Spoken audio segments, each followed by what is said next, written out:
Hey guys, this is Jim Hazley with the Florida chapter of Backcountry Hunters and Anglers, and today in support of our R3 effort, I'm going to show you how to break down the Florida marsh rabbit.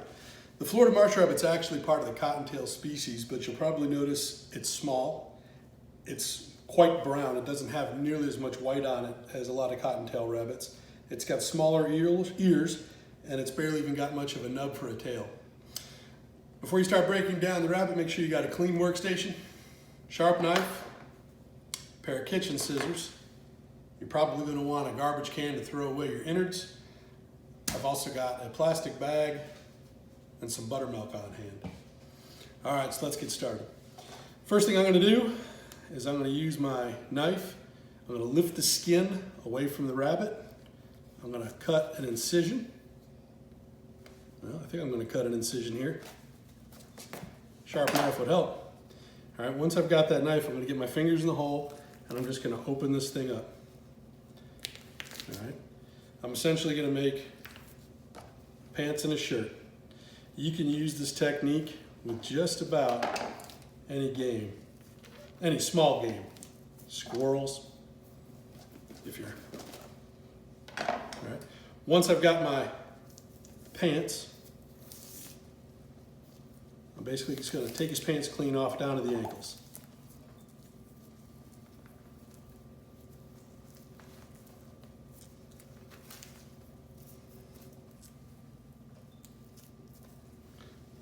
One of the nice things that makes rabbits really easy to skin is that their fur comes right off.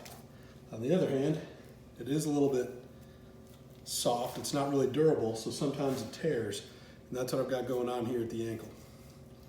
But once you work that fur off the ankle, all right, I'm going to take my kitchen shears. I'm going to expose that ankle. I'm just going to snip it. Same with the other ankle.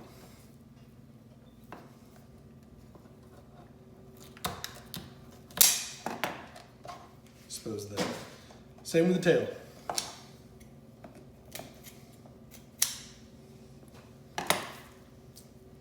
Clean up any fur I missed. All right. All right. Similar process with the front half. Take the shirt, pull the shirt down over the ankles.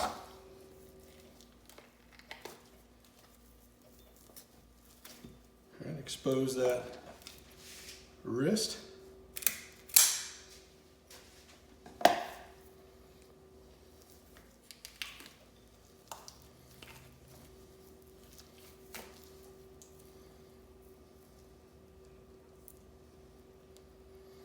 And sorry, if I get a little bit of fur on here, you can always clean that up later.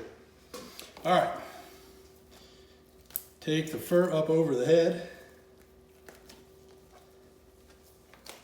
Okay. Then take your kitchen shears. We're gonna make one more cut here. First I'm gonna use the knife, sorry.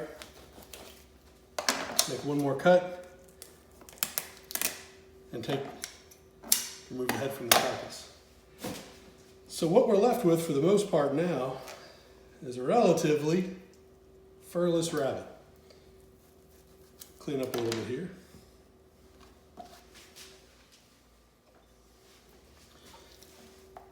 To remove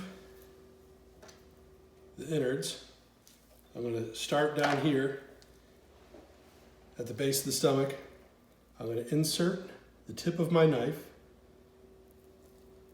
through the stomach muscle, and I want to be real careful just to use the tip of the knife and the edge of the blade to open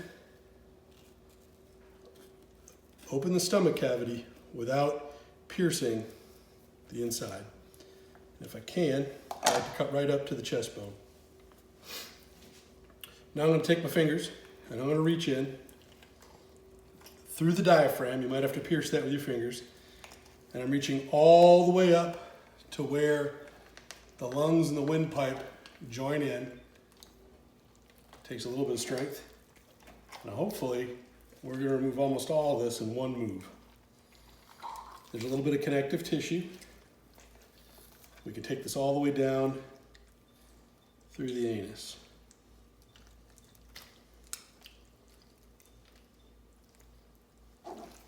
hopefully remove this in one fell swoop. All right, if you want, this is the liver. You can examine it. If you see white spots on there, that might indicate thalassemia. Thalassemia is potentially harmful to people. I should probably be using gloves, but if you cook your rabbit, you've got nothing to worry about. I'm snipping down through the hip bones just to clear out any last remaining viscera. All right, quick wash of the hands. Okay. To actually start taking the pieces from the rabbit, I like to start in the front. You can see the bones, you can kind of see the muscle tissue, sharp knife. These bones, these front legs, should remove pretty easily. You know, next time I do a video, I'm going to make sure I've got a much sharper knife. At any rate, even with a dull knife, the front legs come off pretty easy.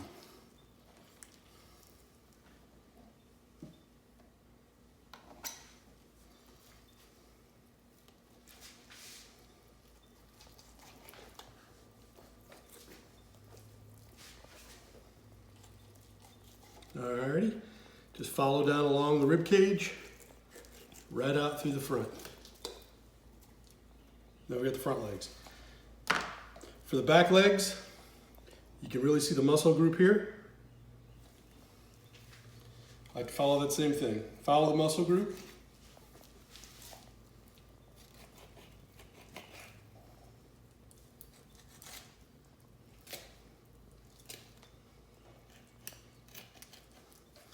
And there's a ball joint back there that you can easily pop and just sever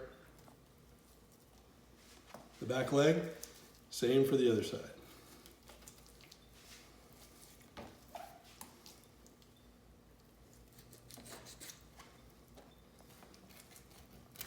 Following down along the bone, pop that hip joint.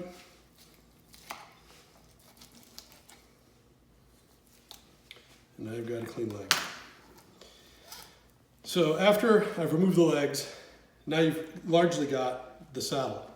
I'm going to take my shears again, and I'm going to remove the stomach meat and the rib bones here. You're really not losing much meat when you do that. When you cook this, if you choose to, it tends to get a little tougher, but it really cleans up your dish. What I'm really going to try to do is follow these muscle contours when I cut.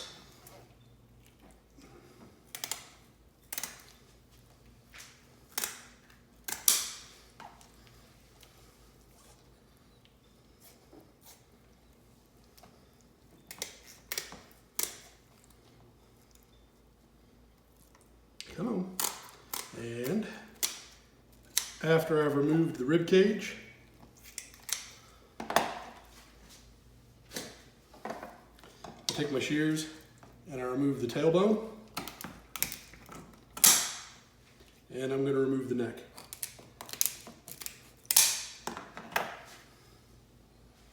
All right. Lastly, here on the saddle, you have the back strap muscles that come down to about midway. You can use your scissors, you can either use shears or a heavy knife. I'm gonna give myself a little bit of break here, and you can easily cut that in half. All right, give these a rinse.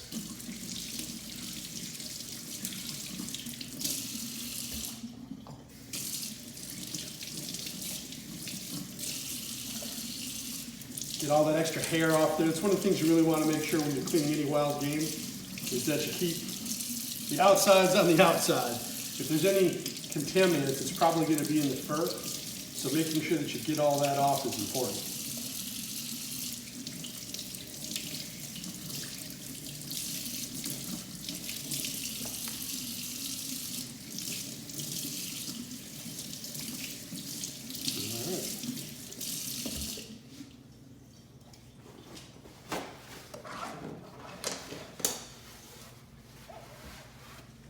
So what we've got left here, after I clean up my cutting board a little bit, is we've got our 5 pieces of rabbit. What I like to do, take a Ziploc bag, deposit my pieces of rabbits inside the bag, open up a little buttermilk, pour just enough buttermilk in there to cover all the rabbit pieces. And then I'm going to pop that into the refrigerator. Just in case my bag leaks, I like to store my bag inside of a plastic dish. And once this is in the refrigerator, I'm going to let this sit for about 24 hours. I like to use Zatarain's wonderful fish fry. It's got a very fine grain. I'll shake off the extra buttermilk. I'll dose it in the Zatarain's fish fry, and I'll fry it in peanut oil for about 5 minutes, just until it floats, making sure that each piece is cooked to a temperature of about 260 degrees.